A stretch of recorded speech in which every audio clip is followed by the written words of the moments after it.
শুধু আমরা দুইজন ছাত্র উপদেষ্টা না, আরও যারা সরকারে বিভিন্নভাবে জড়িত আছেন, আরও কেউ নির্বাচন করবেন এমন কথাও আছে।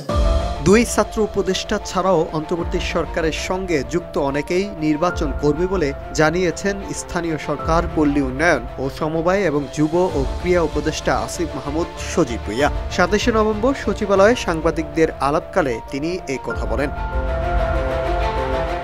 আসিফ মাহমুদ বলেন, আমি নির্বাচনে অংশ নিব সে ঘোষণা দিয়েছি। আমরা দুই ছাত্র উপদেষ্টা ছাড়াও অন্তর্বর্তী সরকারের সঙ্গে যারা যুক্ত রয়েছেন এমন আরো অনেকেই নির্বাচন করবেন এমন কথাও আছে। নির্বাচনে অংশগ্রহণের প্রস্তুতি প্রসঙ্গে তিনি বলেন, নির্বাচনে অংশগ্রহণ করার আগে পদত্যাগ করব এবং তারপরেই নির্বাচনে অংশ নেব, সেভাবেই প্রস্তুতি নিচ্ছি। তবে বাকি সরকারি প্রক্রিয়া বা নির্বাচন সংক্রান্ত অন্যান্য বিষয়ে সরকারের উচ্চ পর্যায়ে আলোচনা সাপেক্ষে সিদ্ধান্ত নেওয়া হবে বলে তিনি জানান। কোন রাজনৈতিক দল থেকে তিনি নির্বাচনে অংশ নেবেন সাংবাদিকদের এই প্রশ্নের জবাবে আসিফ বলেন, রাজনৈতিক এ বিষয়ে মন্তব্য না করাই ভালো। অন্তর্বর্তী সরকারের উপদেষ্টা কেউ নির্বাচন করতে পারবেন না এমন কোনো আইন বা বিধিনিষেধ নেই।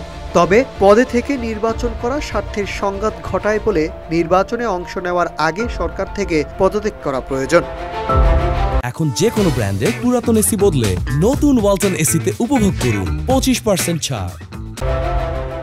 ঢাকা উত্তর সিটি কর্পোরেশনের প্রশাসকের বিরুদ্ধে যে অনিয়ম বা দুর্নীতির অভিযোগের বিষয়ে কঠোর অবস্থানের কথা জানান তিনি। হুঁশিয়ারি দেন, উত্তর সিটি কর্পোরেশনের প্রশাসকের বিরুদ্ধে অনিয়ম দুর্নীতির অভিযোগ পেলে তদন্ত করতে পারে দুদক, প্রমাণ পেলে ব্যবস্থা নেবে সরকার।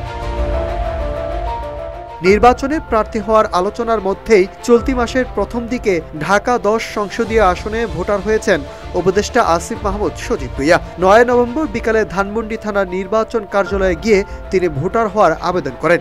এর আগে তিনি কুমিল্লা 3 আসনের ভোটার ছিলেন এবং সেখান থেকে নির্বাচন করতে চেয়েছিলেন বলে প্রচার ছিল।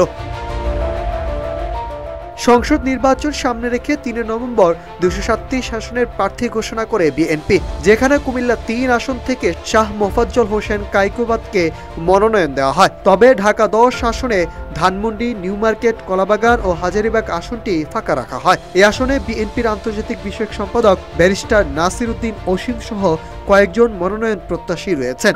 তবে জামাত ইসলামী এই আসনে সুপ্রিম কোর্টের আইনজীবী জসিম উদ্দিন সরকারকে প্রার্থী ঘোষণা করেছে। নাইদ আসাদ, নিউজ ডেস্ক, ইত্তেফাক।